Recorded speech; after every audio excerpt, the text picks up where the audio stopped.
नमस्कार. इंद्रधनुष्याच्या भागात आपलं हार्दिक स्वागत. आज आपल्या भेटीला आपल्या देशातील सर्वात हुशार विद्यार्थी येतोय, ज्याची ग्रीनिज बुकमध्ये नोंद झाली आहे. आणि हा विद्यार्थी मराठवाड्यातल्या हिंगोली जिल्ह्यातल्या सेनगाव तालुक्यातल्या एका छोट्या गावातला आहे, की ज्याचं प्राथमिक शिक्षण गावातच 4थीपर्यंत झालं आणि वाशिम जिल्ह्यातल्या रिसोड येथे त्याचं माध्यमिक शिक्षण 5वी ते 10वीपर्यंत आणि 11वी-12वीचं शिक्षण त्याचं राजस्थान कोटामध्ये झालं. त्यांनी 22 ऑलिम्पियाडमध्ये गोल्ड मेडल मिळवलं आहे. पृथ्वीरत्न पुरस्कार त्याला मिळाला आहे. अनेक पुरस्कार त्याला मिळालेले आहेत आणि MIT बोस्टनमध्ये त्याला प्रवेश मिळालेला आहे 100% शिष्यवृत्तीवरती. असा एक आगळा वेगळा विद्यार्थी आपल्या भेटीला येतो आहे. दर्शको, जरा सरसावून बसा आणि बघा की आमच्या आकाशनी ही जी झेप घेतलेली आहे, त्याचं नाव जे आहे ना आकाश, ते त्यांनी कसं सार्थक केलं आहे आपण थेट त्याच्याकडूनच समजून घेऊया. नमस्कार आकाश.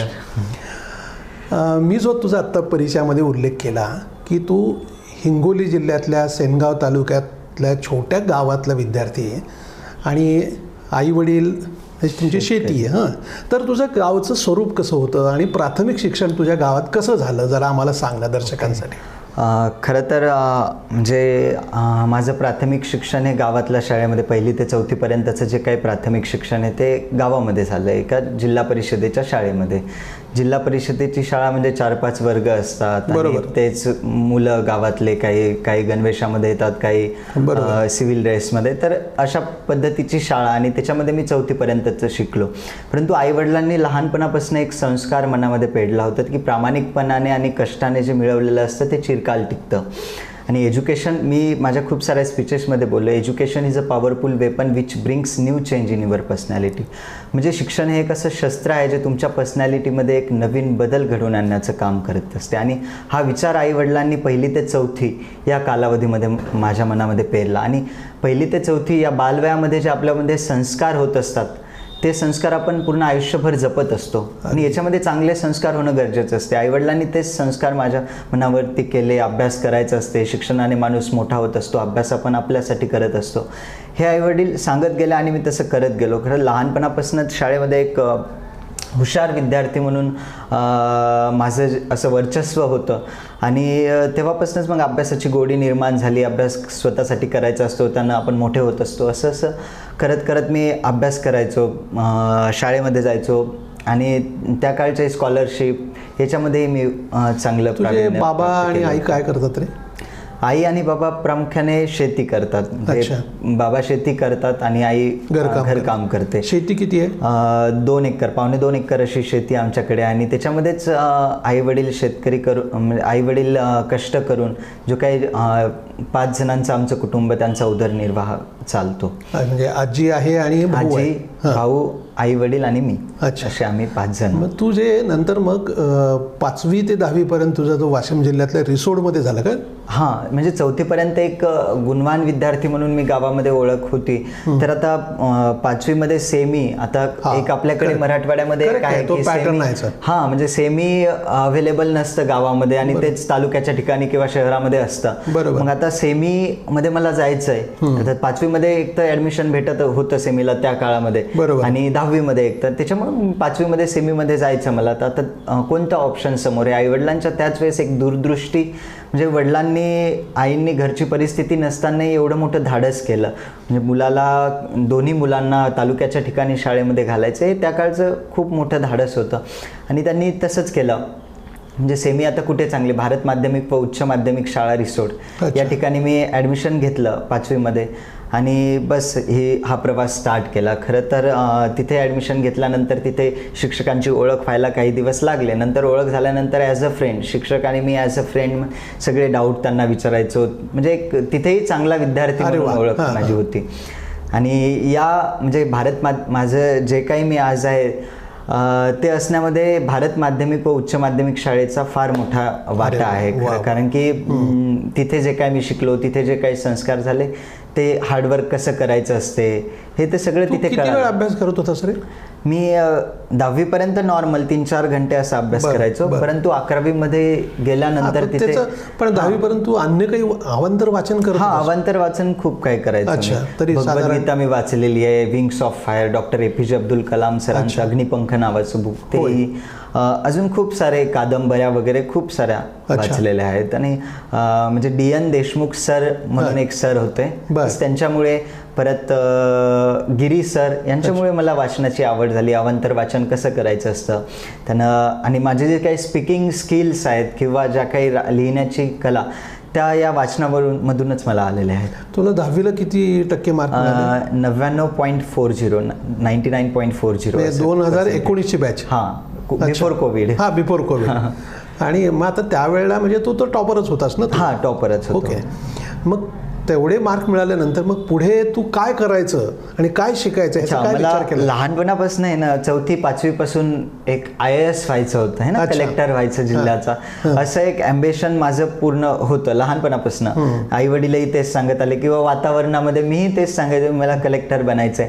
परंतु 10वी मध्ये गेल्यानंतर मग काय झालं की doctor Padmashri doctor Tatyarao Lahane, doctor Vitthal Lahane हे खूप आधीपासून कॉन्टॅक्टमध्ये होते आणि त्यांनी सांगितलं तुझ्याकडे काहीतरी असं पाहिजे समोर, आता तू म्हणजे UPSCचं प्रिपरेशन करशील, एखादी BA BSc अशी काहीतरी डिग्री घेशील आणि जाशील, जर मे बी UPSC तुझ्याकडनं झाली नाही तर मग हाताखाली काय आहे? बरोबर, काहीच नाही, काहीच नसतं. मी BA BSc करून काहीतरी माझं केलं असतं. मग त्याच्यासाठी तू काय कर की JEE किंवा NEET यांसारख्या स्पर्धा परीक्षा दे, आधी डॉक्टर इंजिनियर चांगला बन आणि त्याच्यानंतर UPSCकडे वळ, असं त्यांनी सांगितलं. मग आता मी काय बनू शकतो?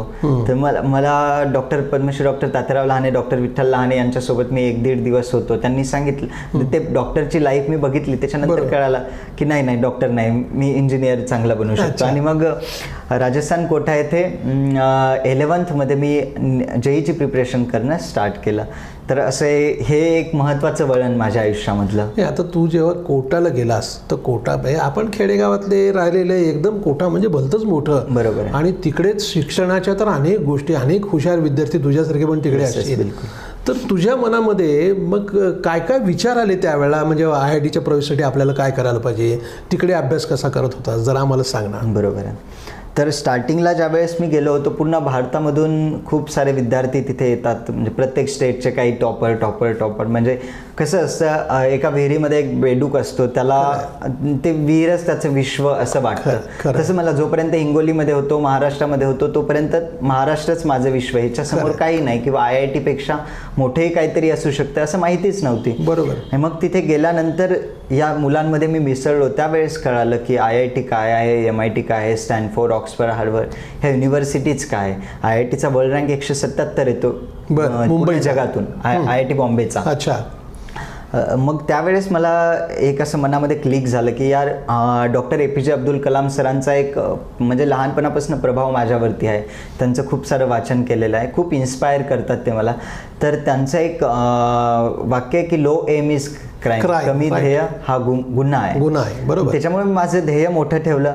मी IITच का करायचं, जर मी MIT, स्टॅनफोर्ड, हार्वर्ड यासारख्या युनिव्हर्सिटीजला थोडा अभ्यास केल्यानंतर अप्लाय करू शकतो, तर का IIT करू मी? मग त्याच्यानंतर मग मी डिसाईड केला, आता काही जरी झालं तरी मला MIT मध्ये जायचं आहे, MIT करायची, नंबर 1ची युनिव्हर्सिटी जगातली. त्याच्यासाठी ज्यांनी स्टार्ट केली, 11 hours सेल्फ स्टडी करायचो, 11 घंटे, 3 hours physics, 3 hours chemistry, 3 hours maths, 2 hours English, 5 hours classes असायचे.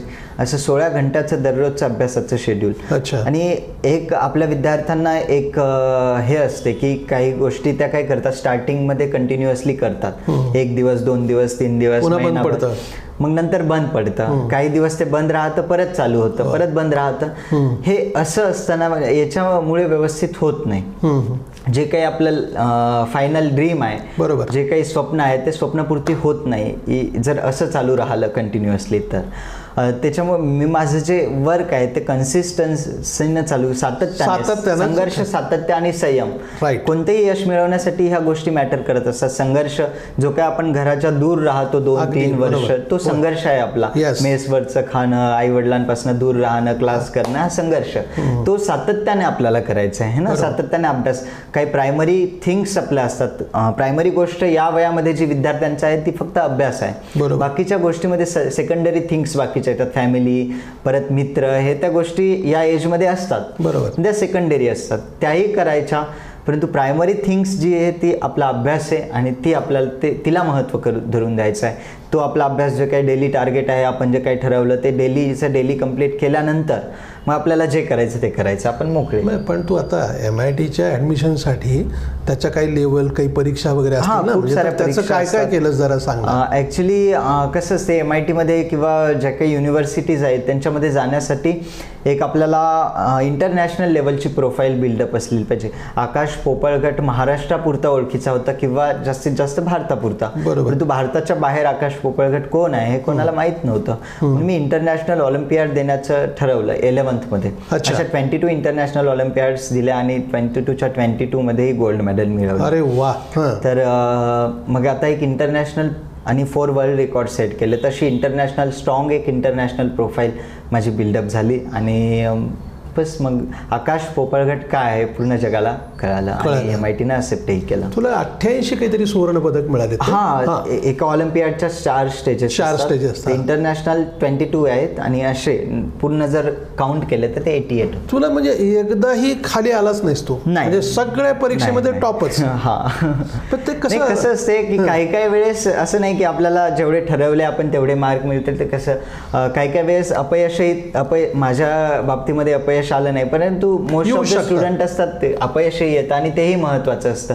परंतु ज्या वेळेस मला कमी मार्क पडायचे किंवा खचलेलं असतो त्यावेळेस एक सुरेश भटांची कविता आहे. अच्छा. विझलो जरी आज मी हा माझा अंत नाही, पेटेल पुन्हा नव्याने सामर्थ्य नाशिवंत नाही, छाटले जरी पंख माझे पुन्हा उडेल मी, अडवू शकेल मजला अजून अशी भिंत नाही, पेटण्याचे झोपडी माझे झालेत कैक कावे, पेटेल झोपडी अशी आग ज्वलंत नाही, येथील वादळे खेटेल तुफान अजून वाट चालतो आहे मी, कारण अडथळ्यांना भिवून अडखळणे पाऊलांना पसंत नाही.